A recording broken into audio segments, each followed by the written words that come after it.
We are right in the middle of one of the most high-stakes, mind-bending geopolitical paradoxes of our time. Picture this. The United States and Iran are locked in a room, actively negotiating a peace deal, while simultaneously firing missiles and drones at each other's military assets outside that exact same room. It's active warfare colliding head-on with peace negotiations. Just listen to this quote from Iranian sources speaking to policy expert Negar Mortazavi. "We go to these talks every time with our finger on the trigger, expecting bombs to fall from the sky." That's not your standard diplomatic standoff, right? It's a suspenseful, real-life thriller. We're looking at a geopolitical powder keg where one single wrong move could blow up the entire region. Part 1. A ceasefire under fire. Okay, let's dive into this completely contradictory reality on the ground. To understand just how volatile things are as of early 2026, we have to look at the massive gap between what both sides are saying and what they're actually doing. On the one hand, you've got this diplomatic push. President Donald Trump says he's close to a very good deal to end the war, and Iranian Foreign Minister Abbas Araghchi has publicly confirmed that dialogue and messages are actively ongoing. But look at the right side, the kinetic reality. While these diplomats are talking, their militaries are running naval blockades, seizing commercial ships, and launching precision drone strikes against each other. They are literally trying to draft a peace treaty while ducking live fire. There actually was a ceasefire.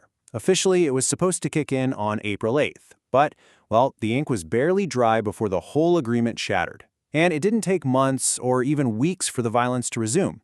It literally took days. Part 2. The cycle of retaliation. Trace this timeline with me, because we are tracking a highly dangerous, ticking clock of tit-for-tat violence here. April 8, the ceasefire supposedly starts.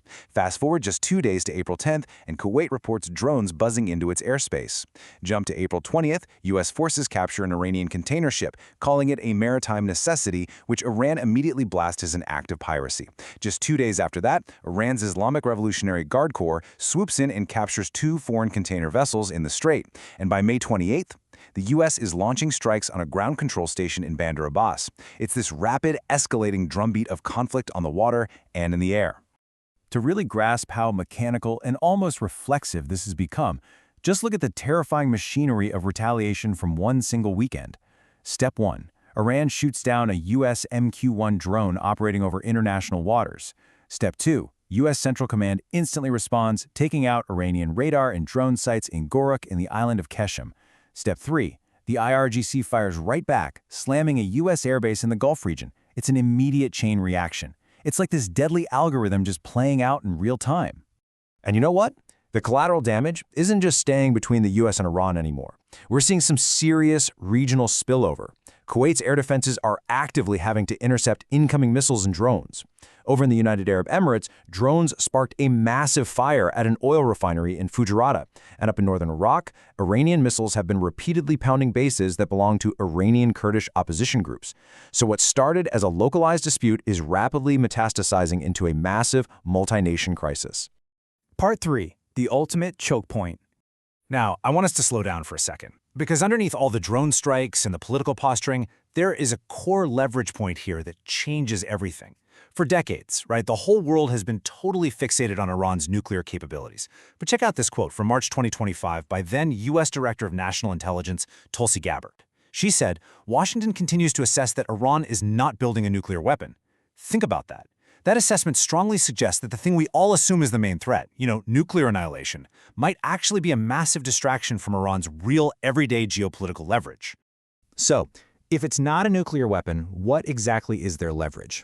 Well, look at this number, 20%.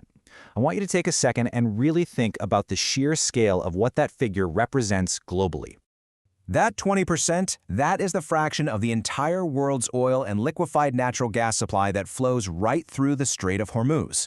Which means the price of gas you put in your car, the cost of goods on the shelves at your local store, it's all tied directly to this exact waterway. This highly strategic choke point is the actual powder keg of the conflict. Iran maintains a de facto blockade over it right now, threatening commercial and military vessels. And for Donald Trump, securing a deal to reopen this strait, it is an absolute massive priority. Colin Clark from the Soufan Center hit the nail on the head. He explains, "The Iranians know this is a winning card. They can shut down the global economy by attacking the Gulf states, by closing the strait with mines and shoulder-fired missiles. And guys, this isn't just a bluff. The U.S. national security establishment has wargamed this exact economic catastrophe over and over again. They know exactly how devastating it would be if the strait completely shut down. And this brilliantly illustrates why closing the strait is a much more terrifying and practical weapon than a nuclear bomb. Think about it. A nuclear weapon is fundamentally unusable. If you use one, you're looking at existential risk. You're entering completely apocalyptic territory. But a blockade of the Strait of Hormuz, that is a highly usable deterrent. There is zero nuclear risk involved, and as the experts point out, Iran can essentially shut it down ad infinitum to just squeeze the global economy. It's a highly practical, totally devastating weapon. Part 4. Why Trust is Shattered. So you might be asking yourself, if both sides are feeling the military and economic strain, why haven't they just signed a deal? Well, let's step into the negotiation room for a minute. Over the years, the trust between Washington and Tehran hasn't just eroded, it has been completely obliterated. Iranian negotiators are coming to the table carrying the weight of a lot of broken agreements. From their point of view, you've got the 2020 assassination of General Qasem Soleimani, you've got actual U.S. military strikes that happened during previous rounds of negotiations, and they feel like Washington is constantly, repeatedly moving the goalposts, right when an agreement seems close. Iranian Parliament Speaker Mohammad Bagher Ghalibabov basically summed it up perfectly. He said, "There is no trust in the enemy's words and promises. Our only criterion is to achieve tangible results before we fulfill our commitments in return." So Iran is demanding upfront, guaranteed results because, frankly, historical actions have left them viewing the U.S. as a completely unreliable negotiating partner. Part 5. A Ticking Clock. Which brings us right back to the urgent, dangerous present. We've got two adversaries locked in a room, zero trust between them, and this terrifying cycle of retaliation playing out in real time. But wait, the clock is getting even more complicated. Reports indicate that President Trump, even while claiming they're close to a good deal, is simultaneously toughening the turns. He's reportedly sending a new framework back to Iran with much stricter rules on nuclear material and, crucially, control over the Strait of Hormuz. So the goalposts are, once again, shifting while the missiles are quite literally flying. And diplomatic relations, they're breaking down across the board. Iran's foreign ministry recently accused the European Union of selective moral outrage. See, from Tehran's perspective, the EU condemning Iranian strikes on Kuwait is totally hypocritical.